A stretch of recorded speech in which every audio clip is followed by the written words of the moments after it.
एक बार एक आदमी रेगिस्तान में भटक गया था।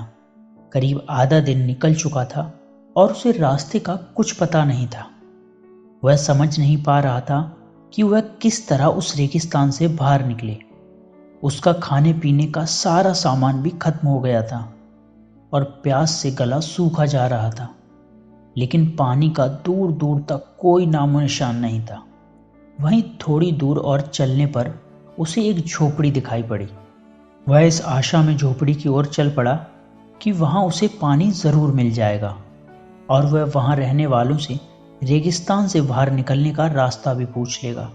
लेकिन जब वह झोपड़ी के पास पहुंचा तो वो उदास हो गया, क्योंकि झोपड़ी खाली पड़ी थी, वहां कोई नहीं था। लेकिन उसके बाद भी उसने भगवान पर भरोसा रखा। उसने झोपड़ी के अंदर एक हैंडपंप लगा हुआ पाया। वह बहुत खुश हो गया कि अब वह अपनी प्यास बुझा सकता है।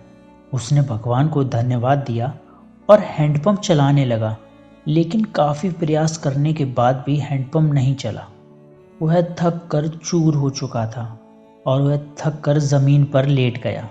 पानी के बिना उसे अपनी ज़िंदगी खत्म होती नजर आने लगी। तभी उसे झोपड़ी की छत पर पानी की एक बोतल लटकी हुई दिखाई पड़ी और उसकी जान में जान आ गई। उसने सोचा कि ये भगवान की कृपा है कि पानी की ये बोतल उसे दिखाई दी और अब वह अपनी प्यास बुझा सकता है।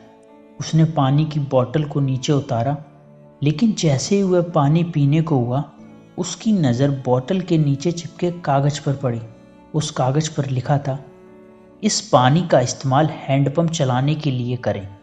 जब हैंडपंप चल जाए तो पानी पी लें और फिर से इस बोतल में पानी भरकर वापस वहीं लटका दें जहां से आपने इसे उतारा है।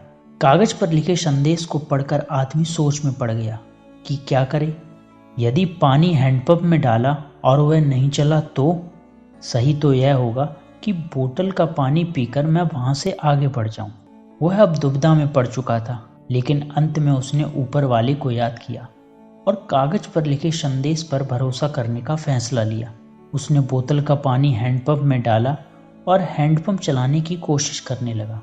एक दो प्रयास में हैंडपंप चल गया और उसमें से ठंडा ठंडा पानी आने लगा। आदमी ने पानी पीकर अपनी प्यास बुझाई और बोतल में पानी भरकर उसे वापस वहीं लटका दिया जहां से उसने उसे उतारा था।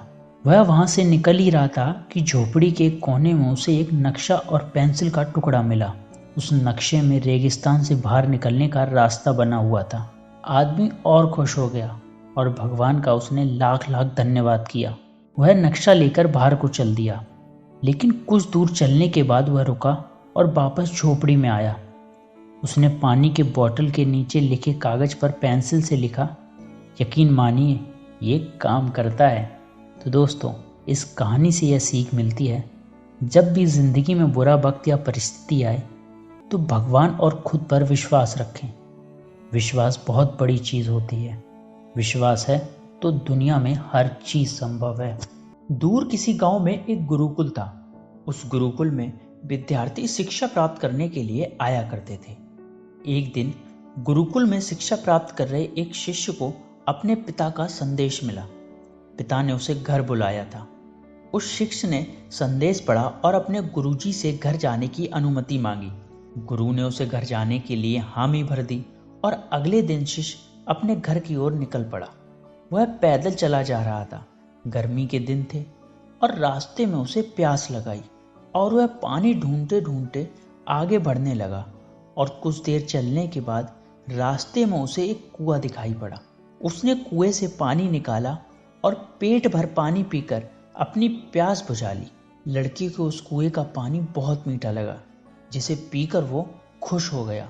पानी पीकर जैसे ही वो आगे बढ़ने को हुआ कि तभी उसके मन में एक विचार आया कि इतना मीठा जल मैंने आज तक कभी नहीं पिया। मुझे अपने गुरुजी के लिए यह जल ले जाना चाहिए, वह भी तो इस मीठे जल को चख कर के देखें। यह सोचकर उसने कुएं से जल निकाला और वापस गुरुकुल की ओर चल पड़ा। जब वह गुरुकुल पहुंचा तो गुरुजी ने हैरानी से उससे पूछा, बेटा तुम इतनी जल्दी लौट आए? लड़के ने गुरुजी को अपनी वापसी का कारण बताया और भरा हुआ जल उनकी ओर बढ़ा दिया। गुरुजी ने वह जल पिया और बोले, ये तो गंगा जल की तरह है। इसे ग्रहण करके मेरी आत्मा तृप्त हो गई। गुरु के ये शब्द सुन शिष्य प्रसन्न हो गया और उसने दोबारा गुरु से आज्ञा ली और अपने घर की ओर निकल गया और वह जल वाला बर्तन गुरु जी के पास ही रख दिया। उसमें कुछ जल अब भी बचा हुआ था। उस शिष्य के जाने के थोड़ी देर बाद गुरुकुल का एक छात्र गुरु जी के पास आया। उसने वह जल पीने की इच्छा जताई तो गुरुजी ने उसे बर्तन दे दिया। छात्र ने उस जल का एक घूंट अपने मुंह में भरा और तुरंत बाहर थूक दिया। वह बोला, गुरुजी, ये जल कितना कड़वा है। मैं तो उस शिष्य के आपके द्वारा दी गई प्रशंसा सुनकर इसका स्वाद लेने आया था, किंतु अब मैं समझ नहीं पा रहा हूं कि आपने उसकी झूठी प्रशंसा क्यों की। गुरुजी ने उत्तर दिया, देखो बेटा, हो सकता है इस जल में शीतलता और मिठास नहीं, किंतु इसमें कोई संदेह नहीं कि इसे लाने वाले के मन में अवश्य है। जब उसने वह जल पिया तो मेरे प्रति मन में उमड़े प्रेम के कारण वह बर्तन में जल भरकर गुरुकुल वापस लौट आया, ताकि मैं उस जल की मिठास का अनुभव कर सकूं। मैंने भी जब इस जल को ग्रहण किया तो इसका स्वाद मुझे ठीक नहीं लगा, किंतु मैं उस शिष्य के हृदय में उमड़े प्रेम को देखते हुए उसे दुखी नहीं करना चाहता था, इसीलिए मैंने इस जल की प्रशंसा की। यह भी संभव है कि बर्तन के साफ न होने के कारण जल का स्वाद बिगड़ गया हो और वह वैसा न रहा हो जैसा कुएं से निकाले जाते समय था। जो भी हो, मेरे लिए वह मायने नहीं रखता। मेरे लिए जो मायने रखता है वह है उस शिष्य का मेरे प्रति प्रेम, और उस प्रेम की मिठास मेरे लिए जल से ज़्यादा महत्वपूर्ण है। तो दोस्तों, इस कहानी से हमें यह सीख मिलती है कि हमें किसी भी घटना का सकारात्मक पक्ष देखना चाहिए। नकारात्मक पक्ष देखकर न सिर्फ हम अपना मन मलिन करते हैं बल्कि दूसरों का भी। इसीलिए सदा अच्छाई पर ध्यान दें।